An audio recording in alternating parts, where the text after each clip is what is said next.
Future సిటీలో land కొనాలని ఆలోచిస్తున్నారా? అయితే వెంటనే మాకు కాల్ చేసి పూర్తి వివరాలు తెలుసుకోండి.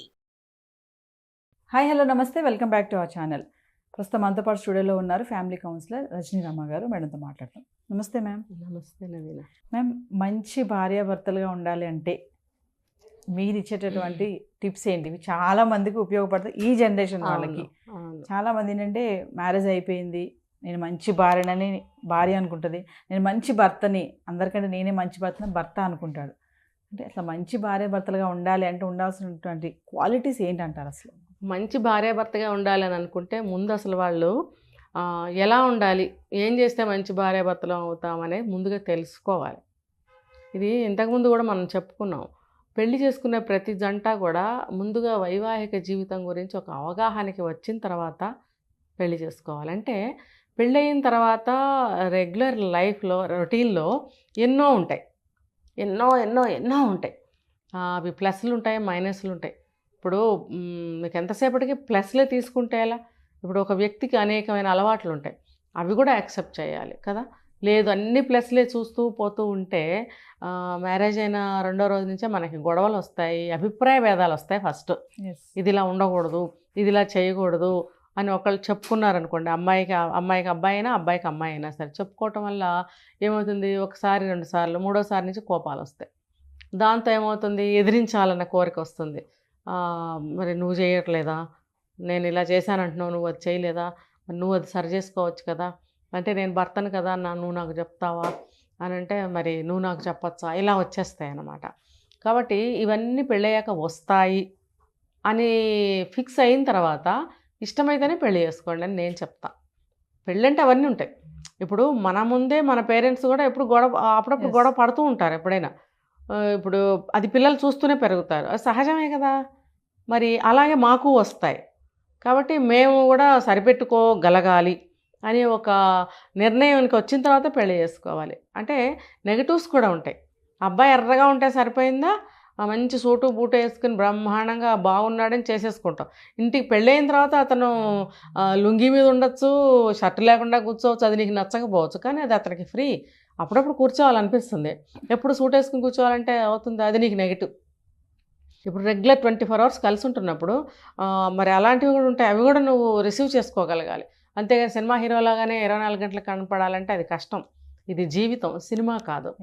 ఇలాంటివన్నీ పెళ్ళికి ముందు అంటే నిజాలు అనుకోండి, రియాలిటీ అనుకోండి, అసలు ఏదైనా ప్రాక్టికల్ అనుకోండి, ఏదైనా ఇలా ఉంటుంది అని నిశ్చయించుకున్న తర్వాత, ఇష్టపడిన తర్వాత పెళ్ళికి వెళ్ళాలి. ఓకే.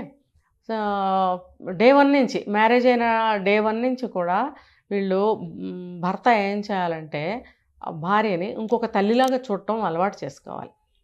తన తల్లిలాగా చూడమని నేను అనట్లేదు, ఒక తల్లి, కాబోయే తల్లి కదా, మరో తల్లి. ఇప్పుడు ప్రతి అమ్మాయి, ప్రతి స్త్రీ కూడా ఒక తల్లే కదా. కాబట్టి పెళ్లి చేసుకున్న క్షణం నుంచి కూడా ఆమెని ఇంకొక తల్లిలాగా చూడటం మొదలుపెట్టాలి. అలాగే భార్య కూడా ఏం చేయాలి, లవ్ చేసుకున్నా అరేంజ్డ్ మ్యారేజ్ అయినా కూడా ఆ రోజు నుంచి తన్ని ఒక బిడ్డలాగా చూడగలగాలి. నిన్నటి వరకు మనం తిరిగిన తిరుగుళ్ళు కానీ ఏమైనా సరే అది ఓకే, తిరిగాము, ఫ్రెండ్షిప్గా తిరిగాము, ఇష్టపడ్డాము, పెళ్ళి చేసుకుని ఒక తెర దించాం. మన ప్రేమ అనే ఒక అంకానికి మనం తెరదించి పెళ్ళి అనే ఒక కొత్త అంశానికి తెర లేపాం. కాబట్టి ఇవాల్టి నుంచి కొత్తగా మనం జీవితాన్ని మొదలు పెట్టాలి.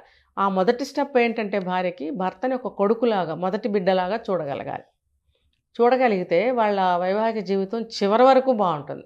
ఇది ఇంకా అలవాటు చేసుకుంటూ వెళ్ళిపోవాలి. ఈమెనే మరొక తల్లిలాగా చూడాలి. ఇవి కూడా కాబోయే తల్లి, ఒక మదర్లాగా చూడాలి. అంతేగాని నిన్నటి వరకు మనతో పాటు జీన్స్ వేసుకుని బండెక్కి తిరిగిన అమ్మాయిలాగా చూడకూడదు. తిరిగింది, ఇష్టపడ్డాము, చేసుకున్నాక నువ్వు ఇలా ఉండాలి, భార్య ఏమో అలా ఉండాలి. అలా ఉన్నట్టయితే వీళ్ళకి వైవాహిక జీవితం బాగుంటుంది. తర్వాత ప్లస్లతో పాటు మైనస్లను కూడా సమానంగా రిసీవ్ చేసుకోగలగాలి. ఇప్పుడు ఆ అమ్మాయి అంటే వేరే ఇంటిలో పెరిగి ఎవరికో పుట్టి వేరే జిల్లా, వేరే స్టేట్, ఏదో లవ్ మ్యారేజ్లు కాబట్టి వాళ్ళ వాతావరణము, వాళ్ళ భాషలు, వాళ్ళ తిండి అలవాట్లు, వాళ్ళ ఇంట్లో ప్రతి ఒక్క అలవాటు వేరువేరుగా ఉంటాయి. అలాగే అబ్బాయివి కూడా ఉంటాయి.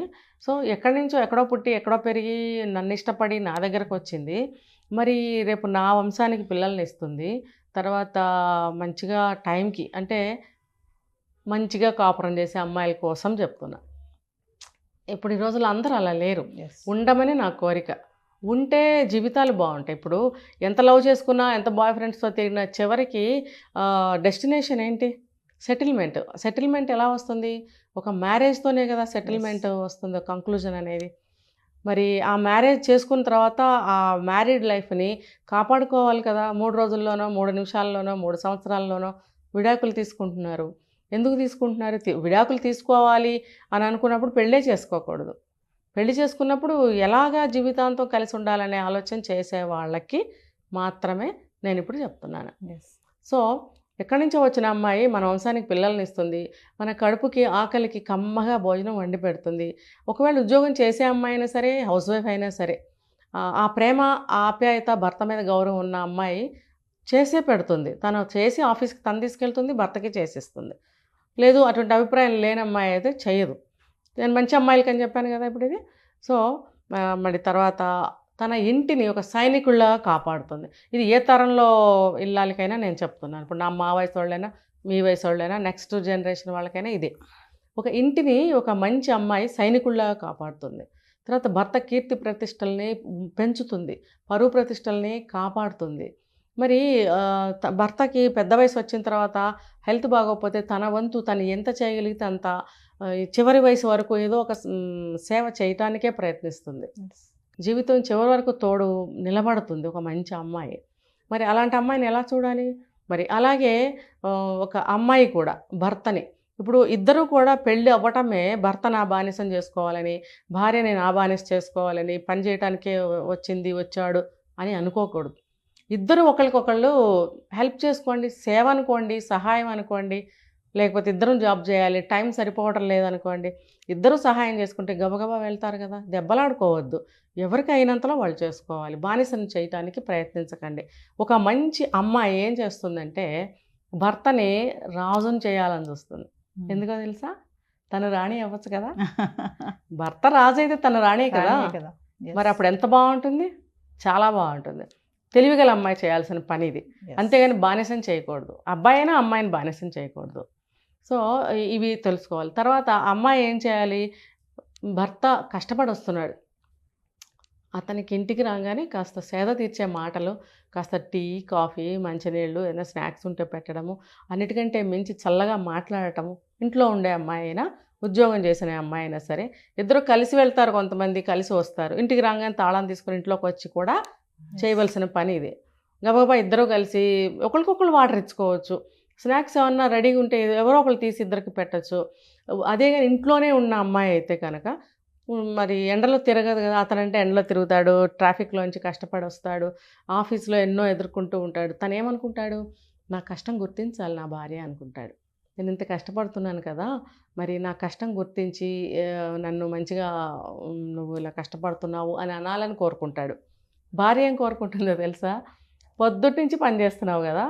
కొంతమంది భర్త వెళ్ళంగానే తలుపులేసేసి షాపింగ్కో, షికార్కో, చుట్టాలింటికో ఫోన్లు పట్టుకునో ఉంటారు, పని చేయరు, వంట చేయరు అని కొంతమంది అనుకుంటారు. కానీ కొంతమంది అమ్మాయిలు చక్కగా ఇల్లు ఇంటీరియర్ సర్దుతారు, సాయంత్రం మంచిగా డిన్నర్కి ఏమేమి తయారు చేయాలని రెడీ పెట్టుకుంటారు, పిల్లలుంటే పిల్లల కోసం ఏం చేయాలి, ఇల్లంతా నీట్గా. అంటే 24 గంటలు ఎవరు ఇంటికి వచ్చినా అప్పుడు సర్దినట్టుగా పెట్టాలని అనుకుంటారు కొంతమంది. సో ఈ నేపథ్యంలో కష్టపడుతూ ఉంటారు. కొంతమంది మిషన్లో బట్టలు వేస్తే ఇష్టం ఉండదు, చేత్తోనే ఉతుక్కుంటారు అమ్మాయిలు. ఈ రోజుకి ఉన్నారు, చేత్తో బట్టలు ఉతుక్కుంటారు. కొంచెం మనీ సేవ్ చేయాలనుకుంటే వాళ్ళే తనే ఇస్త్రీలు చేస్తుంది. మరి ఇలాంటి నేను కూడా మా పిల్లలకి, మా వారికి నేను కూడా చాలా సంవత్సరాలు చేశాను. అంటే ఆ కోరిక నాలో కూడా ఉంది. కాబట్టి అలా చేసే అమ్మాయిలు ఉంటారు. వాళ్ళు ఏమనుకుంటారో తెలుసా? ఇంత కష్టపడ్డాను పొద్దుటి నుంచి, నువ్వు ఇంత కష్టపడ్డావా అని భర్త అనుకోవాలని తను అనుకుంటుంది. అంటే తన కష్టం చూడాలని భర్త, తన విశ్రాంతి చూడాలని భార్య కోరుకుంటారు. కోరుకున్నప్పుడు ఏం చేయాలి? అది గుర్తించాలి, అది గుర్తు పెట్టుకోవాలి. గుర్తుపెట్టుకుని ఓ భలే సర్దేవే, బాగా కష్టపడినట్టున్నావంటే అబ్బో ఇంకెందుకు పొంగిపోతుంది అనమాట. ఇది చాలామంది భార్యలకి ఉన్నటువంటి క్వశ్చన్ మేడం. అవును. ఏంటంటే ఇంత కష్టపడుతున్నా Yes. భర్త వచ్చి ఒక్క మాట అంటే అది ఎంత అంటే అన్ని మర్చిపోతారు అక్కడ. అవును, మర్చిపోతారు, అక్కడ పొంగిపోతారు, అసలు ఇంకా అసలు. 4 చేసి పెడతారు. మీకోసం ఈ మాత్రం చేయలేనా, ఇన్ని చేసిందని ఇంకొకటి చేయటం నాకు పెద్ద లెక్క అని అంటారనమాట. అలాగే పొద్దుటనగా వెళ్ళారు, ముఖం వాడిపోయింది, ట్రాఫిక్లో చాలా ఇబ్బంది అయి ఉంటుంది, బాగా పొల్యూట్ అయింది ఫేస్, ముందు స్నానం చేయండి, బాగా అలసిపోయారు, వేడివేడి కాఫీ తెస్తాను అని అందనుకోండి, అబ్బో అసలు ఇంకెందుకు, నేనేం అలసిపోలేదు, మొన్న ఏదో అడిగావు కదా షాపింగ్కి వెళ్దాం పదా అంటాడు, ఖచ్చితంగా అంటాడు. ఈ టైంలో ఎందుకులే అంటే కూడా లేదు లేదు బోల్డ్ టైం ఉంది మనకి, 10 వరకు షాపులు ఉంటాయి పదా అంటాడు. అంటే అది ఏం కోరుకున్నారో అది ఇవ్వగలిగితే వాళ్ళు అసలు లెక్క చేయరు కష్టాన్ని. అలాగే ప్రతి విషయం అన్నమాట కోఆపరేట్ చేసుకుంటూ ఉండాలి. ఇంటి కోసమే కదా కష్టపడుతున్నారు, బానిసల్లాగా చూడాలని ఎప్పుడు అనుకోకూడదు, చిరాకు పడకూడదు. ఆఫీస్ నుంచి తీసుకొచ్చే కోపతాపాలు ఇంట్లో చూపించడం, ఈ చుట్టుపక్కల వాళ్ళతో ఏదైనా అయితే రాగానే భర్తతో పేచీ పడటం, ఇవన్నీ చేయకూడదు. ఇద్దరు ఇలాగా అనుకున్నట్టు అయితే కనుక ఇంకా చాలామంది మనం చెప్పుకోవాలంటే సింపుల్గా అనమాట. సో ఇలా అనుకుంటే వాళ్ళ బంధం గట్టిగా ఉంటుంది, చాలా అంటే చాలా స్ట్రాంగ్గా ఉంటుంది. సో ఫైనల్గా మేడం, భార్యాభర్తల బంధం అనేది తల్లి కొడుకు ప్రేమ ఎలా ఉంటుందో అలానే ఉండాలని చెప్తున్నారు ఖచ్చితంగా. అంతే కదా మరి. ఇప్పుడు బంధం ఒక బంధం, Yes. ఇప్పుడు తల్లిదండ్రులు వాళ్ళు ఉన్నంత వరకు వాళ్ళతో మన బంధం ఉండాల్సిందే. తర్వాత మనకెవరు, మనకు పుట్టిన పిల్లలు మనల్ని వదిలి వాళ్ళ జీవితం వాళ్ళ కెరీర్ కోసం వాళ్ళు వెళ్తారు కదా. Yes. మరి మిగిలేది మనమే కదా చివరి వరకు పండుటాకుల్లాగా మిగిలాల్సింది భార్యాభర్తలే, ఇంకెవరుంటారు చెప్పండి. సో వాళ్ళ బాండింగ్ అనేది బలంగా ఉండాలి, బలంగా ఇది ముందుగానే తెలుసుకోవాలి. నేను చాలా వీడియోస్లో చెప్పాను, పెళ్ళికి ముందే మీరు వైవాహిక జీవితం ఎలా ఉంటుంది అని మీ అమ్మ నాన్నలు చూస్తేనే అర్థమవుతుంది అసలు. లేదా మీ తాతలు, మీ పిన్నులు, మీ అత్తలు, మీ చుట్టాలు బోల్డ్ మంది 40, 50, 60 సంవత్సరాలు కాపురాలు చేస్తుంటే అది ఎలా సాధ్యం అని మీరు తెలుసుకుని పెళ్లి చేసుకోండి. ఇలా విడాకులు అసలు విడాకులు ఎందుకు తీసుకుంటారు, పెళ్ళి కావాలి కదా, భర్త కావాలి, కలిసి ఉండాలి, పెళ్లి జీవితానికి ఎంతో ఇంపార్టెంట్ అనే కదా ఎన్నో నగలు చీరలు కొనుక్కొని బాగా అట్టహాసంగా పెళ్లి చేసుకుంటారు. ఎందుకు 3 రోజుల్లో విడాకులు తీసుకోవడానికి కాదు కదా. కాబట్టి నేను ఇచ్చే సలహా ఏంటంటే తెలుసుకోండి వైవాహిక జీవితం ఎలా ఉంటుంది. కష్టాలు ఉంటాయి, నష్టాలు ఉంటాయి, లాభ నష్టాలు ఉంటాయి, ఇష్టం లేనివి ఉంటాయి, అబ్బాయిలో ఎన్నో నెగిటివ్లు ఉంటాయి, అమ్మాయిలో ఎన్నో నెగిటివ్లు ఉంటాయి. అవన్నీ కూడా సిద్ధపడాలి. నెగిటివ్ ఉంటే నేను ఎందుకు చేసుకోవాలి, పెళ్ళైన తర్వాత గబుక్కునే యాక్సిడెంట్ అవుతుంది, లేకపోతే ఏదో దెబ్బతగిలి ఒక ఏలు కట్ అయిపోతుంది, లేకపోతే ఏదైనా అనారోగ్యం చేసి హెయిర్ ఊడిపోతుంది. ఇవన్నీ ఊహించండి. 10 సంవత్సరాల తర్వాత భార్య భర్త అందంగా లేడని వదిలేస్తారా, అది తప్పు కదా.